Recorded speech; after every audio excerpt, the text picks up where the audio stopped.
Hola a todos, saludos y bienvenidos a una nueva presentación que vamos a dedicar al estudio del denominado filtro de Kalman. Después pondremos un ejemplo que espero sirva para clarificar algunos de los conceptos que vamos a estudiar. La primera pregunta a la que habría que responder es ¿por qué no considerar el filtro de Kalman dentro de la inteligencia artificial? Sea cual fuere la respuesta, seguro que resultará discutida por algunos y discutible en todo caso, pero si se tienen en cuenta algunas de las definiciones y de los paradigmas estudiados en el primer tema de esta serie de presentaciones, la respuesta es, en mi opinión, claramente afirmativa. En 1960, Rudolf Emil Kalman publicó su famoso artículo en el que describía una solución recursiva para problemas de filtrado lineal, estimación de variables con ruido, y estas variables, dentro del sistema lineal, se realizaba una medida en tiempo discreto. En el análisis de sistemas lineales en tiempo discreto mediante el filtro de Kalman es posible que en alguna ocasión pueda intervenir tantas variables que no puedan ser tenidas todas en cuenta. Es decir, no puede abordarse el sistema determinísticamente. En este caso estamos haciendo referencia a procesos cuasi estocásticos. Se trata de estimar variables de un sistema que se ven afectadas por ruido y errores a partir de los datos medidos. El proceso de medida también puede verse afectado por ruido, por las características no ideales de los aparatos, etc. Que un aparato no ideal puede influir en la propia medida se debe en este caso a sus características reales, al ruido que pueda generar el propio aparato, a la distorsión que pueda proporcionar, a la resolución, a su precisión o a su falta de linealidad. Pero no se está haciendo referencia en modo alguno al principio de incertidumbre de Heisenberg. En 2004, G. Wells, del Departamento de Computer Science de la Universidad de Carolina del Norte, publicó un interesante artículo en el cual describía un algoritmo para dar solución al filtro de Kalman. Decía que el filtro de Kalman tiene dos fases claramente diferenciadas. En la primera fase se habla de la estimación o predicción del estado del sistema y en la fase número 2 se habla de la medida del sistema, de las variables del sistema, incorporando la estimación obtenida en la fase número 1. Como podemos observar, nos está indicando que debemos conocer el sistema, debemos poderlo expresar mediante una serie de ecuaciones y además estas ecuaciones, como sabemos desde el principio, tiene que representar un sistema lineal. Pero vayamos por partes. Empecemos por la estimación que propone Welch. Se trata, por tanto, de estimar el comportamiento de un sistema que puede ser descrito mediante n mayúscula, ecuaciones lineales que definen el estado del sistema, y m mayúscula variables. En un instante de tiempo k, la ecuación de estado del sistema viene dada por la ecuación que aparece en la figura, donde x sub k es el vector estimado de las m variables, es decir, el vector de los m valores de las m variables. A mayúscula sub k es una matriz en general de n por m que relaciona el valor de la estimación en el instante k con el valor de la estimación en el instante k más 1. No tiene por qué ser un valor constante y esto dependerá en cualquier caso del sistema que se esté tratando. Mu sub k son las señales de control si es que este existe, mientras que B sub k, B mayúscula sub k, es la matriz en general n por m que refleja cómo afecta el control si existe, insisto, en la estimación de las variables. V doble minúscula sub k es el ruido inherente a la estimación. Nos está hablando de la calidad de los estimadores que estamos manejando. En la fase número 2, o la fase de medida de las variables del sistema, está relacionada con la estimación porque la incorpora según la ecuación que tenéis en la figura, donde z minúscula sub k es la medida de las m variables, de nuevo un vector de m valores, que se relaciona linealmente con la estimación a través de la matriz h mayúscula sub k n por m. Y v sub k minúscula sub k es el ruido inherente a la medida. Nos está hablando de la calidad de los aparatos que estamos utilizando para hacer la medida del sistema. El objetivo, por tanto, es obtener un estimador óptimo, es decir, que tenga, por ejemplo, un error cuadrático medio nulo. Este sistema se ha usado, el algoritmo de Kalman, El filtro de Kalman se ha usado en econometría, en comunicaciones inalámbricas, en GPS, en navegación autónoma, etc., para predecir o estimar el estado de un sistema. En su desarrollo vamos a tener en cuenta el artículo de Wells, en el cual las dos fases las tenemos reflejadas en la figura de forma gráfica. En la parte izquierda tenemos la fase de predicción, donde además se actualiza ese tiempo discreto del que estamos hablando, y en la parte de la derecha de la figura tenemos la corrección de la predicción. Están compuestas respectivamente ambas fases, en el caso de la predicción por dos ecuaciones. En la ecuación número 1 lo que hacemos es calcular lo que llamamos estimador a priori, tiene su superíndice menos para indicar que es un estimador a priori, que después en la fase de corrección lo que hacemos es eso, corregir esa predicción a priori para obtener la corrección a posteriori o el valor a posteriori de la predicción. La segunda ecuación de la fase de predicción nos permite obtener lo que denominamos el estimador, en este caso a priori, de la covariancia de todo el sistema. Nos dice cómo de bueno es el sistema o cómo se ve afectado por errores de la medida o errores de los aparatos. Y lo que observamos en la parte derecha es que de las tres ecuaciones tenemos una muy importante, que es el cálculo de lo denominado ganancia de Kalman, K mayúscula sub K, o factor de mezcla. De nuevo es una matriz de n por m, que depende, como observamos en las ecuaciones, pues de ese estimador de la covariancia del sistema, o de la matriz H que definíamos en la transparencia anterior. Y con esa ganancia de Kalman, en la ecuación número 2, lo que podemos hacer es hacer la corrección de la predicción. Fijaos que lo que hacemos es tomar la medida z mayúscula sub k, restarle o obtener la diferencia con la predicción a priori que hemos hecho, y después lo que hacemos es obtener, o con esa diferencia multiplicada por la ganancia de Kalman, lo que obtenemos es la estimador de estado a posteriori o estimador de estado corregido. La ecuación número 3 lo que nos permite es obtener el estimador de la covarianza de todo el sistema a posteriori, es decir, ya corregido también a través también de la ganancia de Kalman y del estimador a priori de esa covarianza del sistema. Bien, esto es el planteamiento general. Son dos fases que vamos a llevar a cabo a continuación con un ejemplo. El ejemplo que os presento es un circuito muy conocido en electrónica digital, que es el denominado Line Fit Shift Registers, un registro de desplazamiento, en este caso de 3 bits, tiene 3 flip-flops. La entrada del flip-flop número 2, que es el que tenemos en la parte izquierda de la figura, depende o es el XOR de las salidas de los flip-flop 0 y 1 respectivamente. Es un circuito muy sencillo. También se habla de generador de números pseudo-aleatorios en este caso, y desde luego tenemos que ser capaces, como nos dice Kalman, que debemos ser capaces de describir este sistema mediante n ecuaciones y m variables. Vamos a ver cómo lo hacemos a continuación.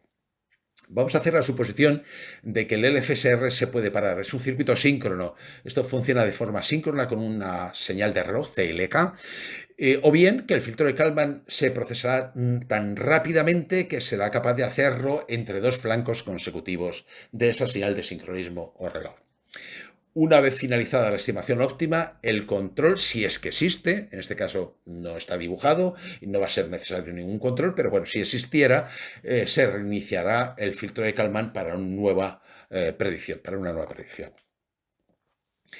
Bien, lo primero que tenemos que hacer con este circuito, con este sistema que queremos estimar, es particularizarlo o particularizar el filtro para el sistema. Veamos. En primer lugar, no hay un cambio de escala en el filtro, por lo que la matriz H es la matriz unitaria o matriz unidad. En segundo lugar, el control del LFSR, si existe, no introduce ninguna incertidumbre, ningún ruido, por tanto la matriz B mayúscula la vamos a considerar 0.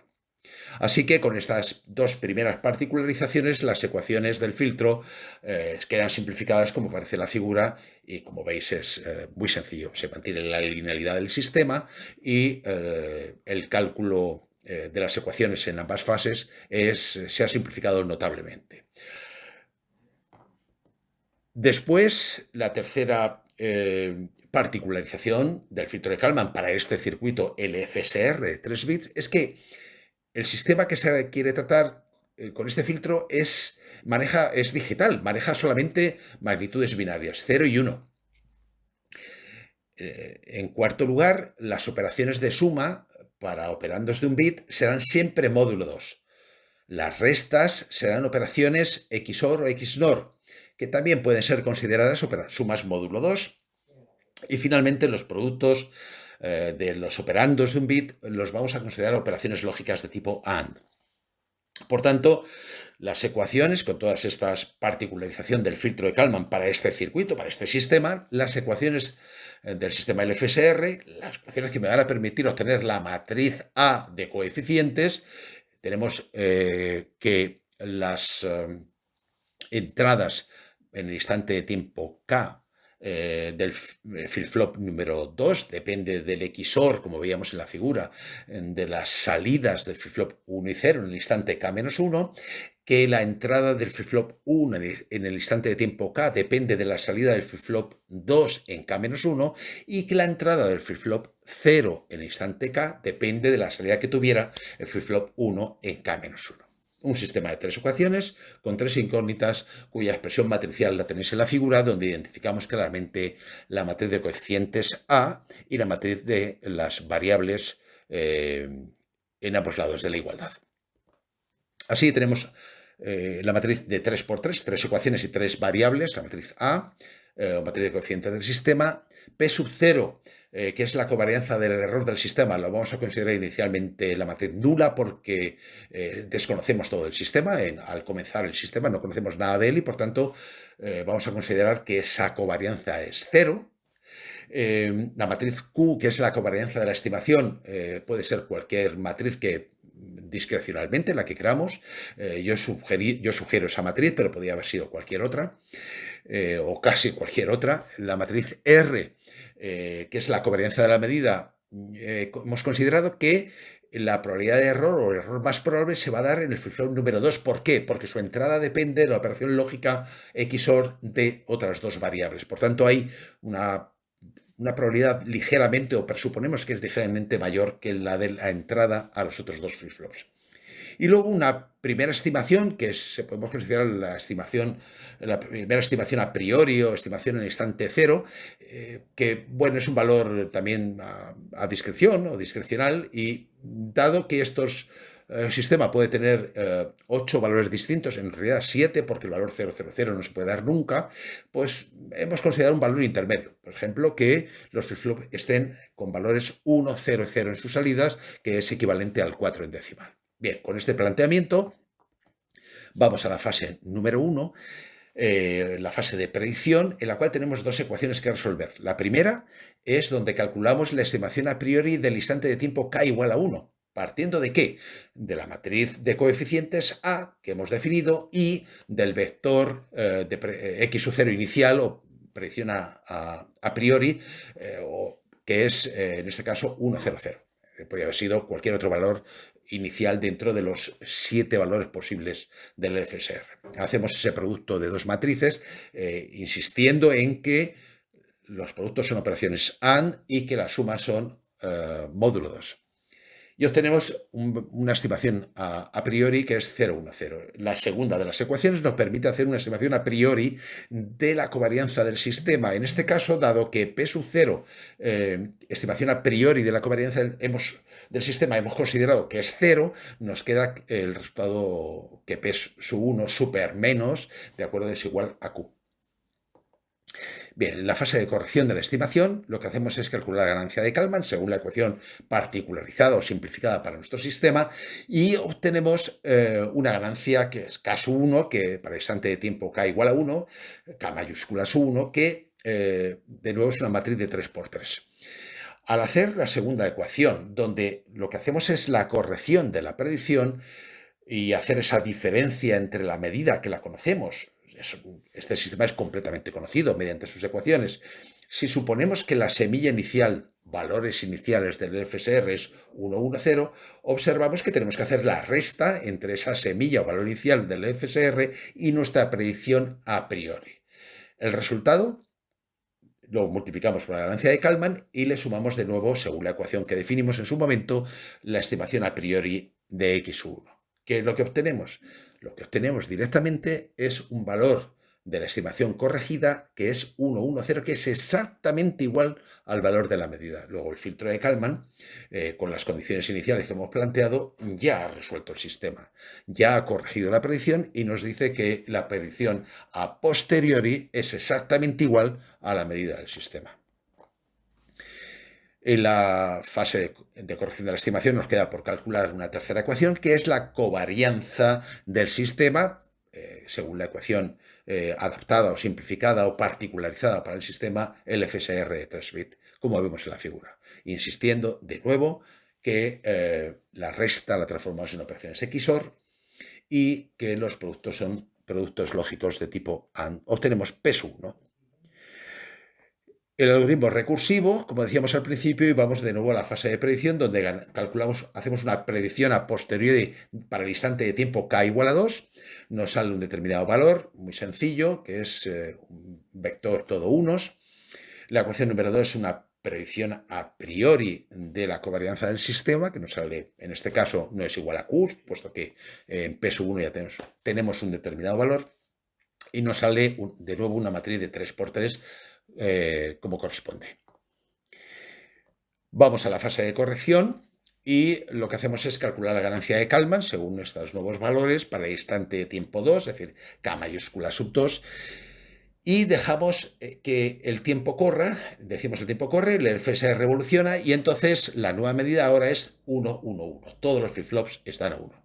La consecuencia de ello es que la corrección que tenemos que hacer, o la corrección que hacemos, es que claramente, de nuevo, x sub 2, predicción a posteriori, es exactamente igual a la medida y por tanto el sistema, el algoritmo de Kalman o el filtro de Kalman se comporta correctamente. Finalmente, si queremos seguir con el filtro de Kalman, pues bueno, hay que completar la fase de corrección calculando la covarianza del sistema de nuevo, P sub 2, P mayúscula sub 2.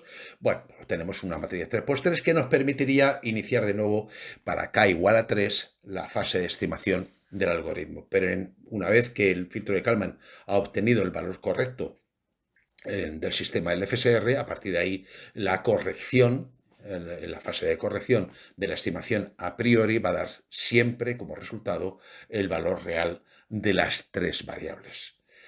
Pues bien, esto es hasta aquí la descripción del algoritmo de Kalman, del filtro de Kalman y del algoritmo de Welch, habría que hablar con mayor propiedad, y del ejemplo que hemos planteado, y espero que os haya gustado y os espero en una nueva presentación. Muchas gracias.